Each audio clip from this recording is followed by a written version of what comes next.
वाव facts में आपका स्वागत है। आज के वीडियो में देखिए, रहस्यमयी है राजा भर्तहरि की गुफा। पत्नी के कारण राजा बन गया था सन्यासी। राजमहल छोड़कर छोटी सी गुफा में की थी तपस्या। पत्नी की बेवफाई ने बनाया गोरखनाथ का परम शिष्य। हमारे देश में ऐसे अनगिनत स्थान हैं जिनका रहस्य कोई नहीं जान पाया है, चाहे वो कोई मंदिर हो या महल हो, नदी हो या तालाब या फिर कुछ और। सदियों पहले जब गुप्त रूप से कहीं जाते थे तो गुफाओं का सहारा लिया जाता था। इसके अलावा कई ऐसी गुफाएं हैं जहां सांस लेना भी मुश्किल होता है, लेकिन कुछ सिद्ध पुरुषों ने सालों साल यहां बैठकर तपस्या की है। आज हम एक ऐसी ही गुफा के बारे में आपको बताने जा रहे हैं जो इतनी लंबी और गहरी है कि यहां ऑक्सीजन की कमी महसूस होने लगती है। लेकिन राजा से वैरागी का सफर तय करने वाले राजा भर्तहरि ने इस गुफा में कई साल तपस्या की थी। ये गुफा शहर से बाहर की ओर है, जहां का इलाका बिल्कुल सुनसान है। भर्तहरि की गुफा थोड़ी सी ऊंचाई पर मौजूद है, लेकिन इसके रहस्य आसमान छूते हैं। गुफा में प्रवेश के बाद सीढ़ियां नीचे की तरफ ले जाती हैं। गुफा की ऊंचाई लगभग 8 फीट होगी।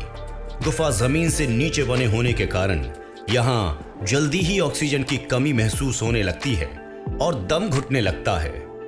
गुफा के साथ ही राजा भर्तहरि का मंदिर बना हुआ है। महाराज भर्तहरि के पिता महाराज गंधर्व सेन बहुत योग्य शासक थे। उनके 2 विवाह हुए थे। पहले विवाह से महाराज भर्तहरि और दूसरे से महाराज विक्रमादित्य हुए थे। पिता की मृत्यु के बाद भर्तहरि ने राज्य कार्य संभाला। राजा भर्तहरि न्याय, नीति, धर्मशास्त्र, भाषा, व्याकरण के विद्वान होने के साथ साथ प्रजा और प्रकृति को चाहने वाले थे। वे धर्म विरोधियों को कड़ी सजा देने से चूकते नहीं थे।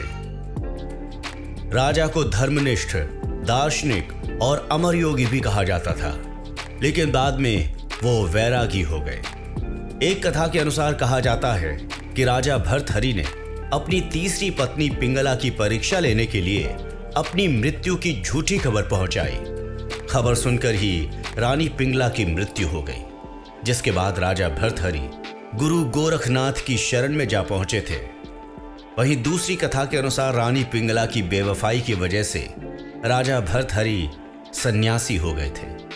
कहा जाता है कि राजा भर्तहरि 2 पत्नियां होने के बावजूद भी पिंगला नाम की अति सुंदर राजकुमारी पर मोहित हो गए थे और उन्होंने उन्हें अपनी तीसरी पत्नी बनाया था। पिंगला के प्रेम में राजा विलासी हो गए थे। राजा भर्तहरि पिंगला पर मोहित थे, लेकिन पिंगला नगर के एक कोतवाल से ही प्रेम करने लगी। जब छोटे भाई विक्रमादित्य को यह बात मालूम हुई तो उन्होंने अपने बड़े भाई के सामने इसे जाहिर किया, लेकिन उल्टा राजा विक्रमादित्य को ही राज्य से बाहर निकाल दिया गया। कहा जाता है कि एक समय श्री गोरखनाथ जी अपने शिष्यों के साथ भ्रमण करते हुए उज्जैन के राजा श्री भर्तहरि महाराज के दरबार में पहुंचे। राजा भर्तहरि ने गुरु गोरखनाथ जी का भव्य स्वागत और अपार सेवा की।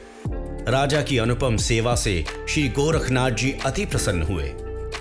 गोरखनाथ जब अपने शिष्य के साथ जाने लगे तो राजा ने उन्हें श्रद्धापूर्वक नमन और प्रणाम किया। गोरखनाथ ने जाते समय अपने झोले में से एक फल निकालकर राजा को दिया और कहा, यह अमर फल है, जो इसे खा लेगा वो कभी बूढ़ा नहीं होगा, कभी रोगी नहीं होगा, हमेशा जवान और सुंदर बना रहेगा।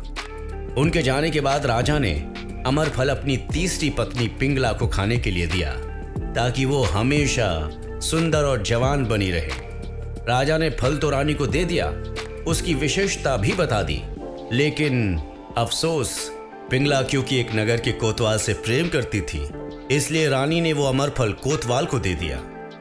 कोतवाल रानी पिंगला से नहीं, बल्कि रानी के धन और दौलत से प्रेम करता था। कोतवाल ने वो फल अपनी परम मित्र राजनर्तकी को दे दिया। राजनर्तकी को अपने जीवन से कोई मोह नहीं था, लेकिन वो राजा को धर्मात्मा मानती थी।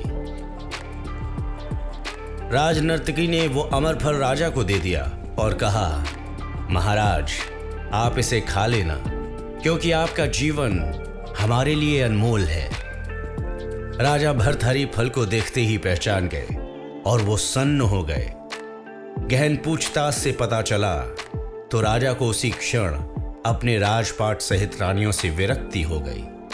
छोटे भाई को सारा राजपाट सौंपकर इस संसार की मोह माया को त्याग कर वो गुरु गोरखनाथ की शरण में चले गए। उसके बाद ही उन्होंने वहीं वैराग्य पर 100 श्लोक लिखे, जो कि वैराग्य शतक के नाम से प्रसिद्ध हुए। राजा भर्तहरि ने श्रृंगार शतक और नीति शतक नामक 2 संस्कृत काव्य भी लिखे थे, जो आज भी उपलब्ध हैं और पठनीय भी हैं। राजा भर्तहरि त्याग, वैराग्य और तप के प्रतिनिधि थे।